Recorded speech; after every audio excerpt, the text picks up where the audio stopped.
pembelajaran kita yang kedua tentang 6 rukun iman. Jadi pada pertemuan sebelumnya itu menyebutkan macam-macam rukun iman, menghafal rukun iman. Selanjutnya kita jabarkan satu persatu 6 dari rukun iman. Pelajaran akidah akhlak ini. Anak-anakku sekalian, kita hafal dan kita ketahui rukun iman yang pertama adalah iman kepada Allah. Konsekuensi iman kepada Allah, bagaimana aplikasinya? Otomatis dengan secara lisan kita mengucapkan syahadat asyhadu an la ilaha illallah wa asyhadu anna muhammadar rasulullah. Selanjutnya meyakini dengan hati bahwa tidak ada Tuhan selain Allah dan Nabi Muhammad adalah utusan Allah. Meyakini dengan hati, mengucapkan dengan lisan, dengan berperilaku pun berperilaku seseorang yang beriman. Tidak ada Tuhan selain Allah. Selanjutnya iman yang kedua yakni iman kepada malaikat-malaikat Allah. Jumlah dari malaikat Allah itu banyak jumlahnya, tapi hanya 10 yang diwajibkan untuk diketahui. Malaikat adalah makhluk gaib, makhluk yang diciptakan dari cahaya atau nur. Maka kita harus meyakini karena makhluk gaib itu tidak bisa dilihat secara kasat mata, kita cukup meyakini bahwa Allah menciptakan malaikat-malaikat dengan berbagai macam tugasnya. Oke, ada 10 malaikat yang wajib diketahui. Yang pertama, malaikat Jibril. Jibril bertugas menyampaikan wahyu, Mikail bertugas menurunkan rizki, hujan, Israfil bertugas meniup sangkakala, trompet, Israil bertugas mencabut nyawa, Munkar bertugas menanyai di dalam kubur bersama Nakir, Raqib dan Atid mencatat amal baik dan amal buruk. Terus ada malaikat Malik. Malaikat Malik ini yang bertugas menjaga neraka. Dan terakhir malaikat yang bertugas di surga, menjaga surga, yakni malaikat Ridwan. Anak-anakku sekalian, itu adalah malaikat-malaikat yang wajib diketahui. Setelah iman kepada malaikat-malaikat Allah, yakni iman kepada kitab-kitab Allah. Kitab-kitab Allah pun banyak jumlahnya, tapi hanya 4 yang wajib diketahui. Allah menurunkan kitab di masing-masing rasulnya, masing-masing utusannya.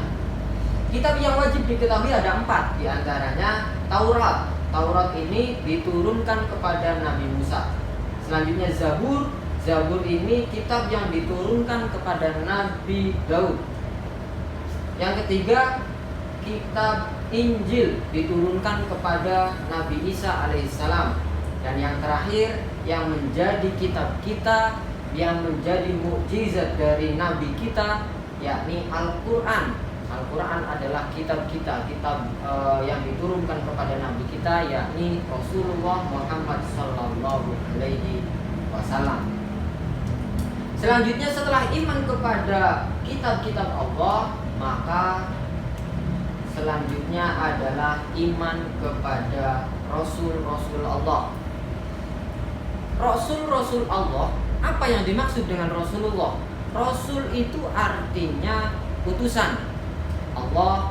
Maka ketika disandingkan dengan Allah, Rasul Allah, Rasulullah artinya utusan Allah.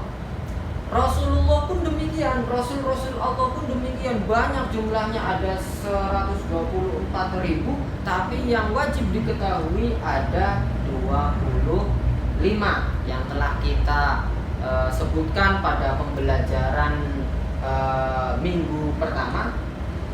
Rasul-Rasul Allah itu yang wajib diketahui ada 25.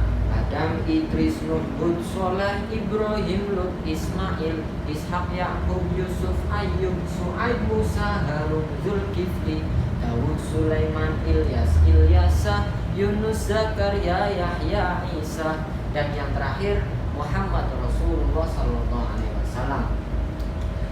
Seorang Rasul ini, Sifat-sifat yang wajib dimiliki oleh Rasul itu ada 4. Yang pertama sidik.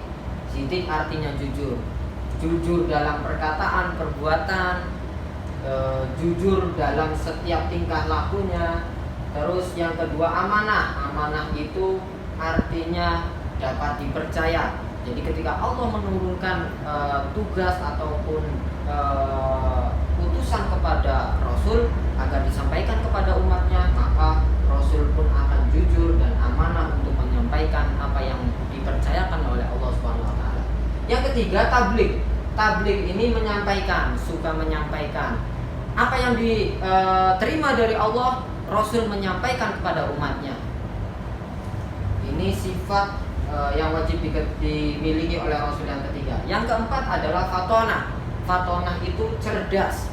Rasul itu pasti cerdas karena ketika Rasul ini mendapatkan wahyu ataupun mendapatkan perintah dari Allah untuk disampaikan kepada umatnya, maka Rasul harus bisa dan harus mampu untuk menyaring dan memberikan yang terbaik untuk umatnya. Setelah iman kepada Rasul-Rasul Allah, ada iman kepada hari kiamat. Anak-anakku sekalian, hari kiamat adalah hari akhir, di mana ketika hari itu bumi digoncangkan, laut disurutkan dan dibolak-balikan, gunung-gunung meletus. Maka pada hari itu seorang anak kecil rambutnya langsung memutih dan para orang tua ini berkalang kabut pada hari kiamat. Kita harus percaya akan adanya hari kiamat. Kita harus percaya bahwa hari kiamat pasti akan terjadi. Untuk iman yang selanjutnya, rukun iman yang selanjutnya yakni iman kepada qada dan qadar. Ini rukun iman yang terakhir, yang keenam. Qada dan qadar adalah ketentuan Allah. Maka segala sesuatu yang ada di dunia ini, segala sesuatu yang berjalan di atas alam ini, segala sesuatunya ditentukan oleh Allah Subhanahu wa taala. Sudah ditulis oleh Allah Subhanahu wa taala. Sudah ditakdirkan oleh Allah Subhanahu wa taala. Kita harus percaya akan qada dan qadar Allah. Contoh dari qada dan qadar Allah ini kematian. Kematian itu pasti terjadi dan pasti semua makhluk akan mengalami ini.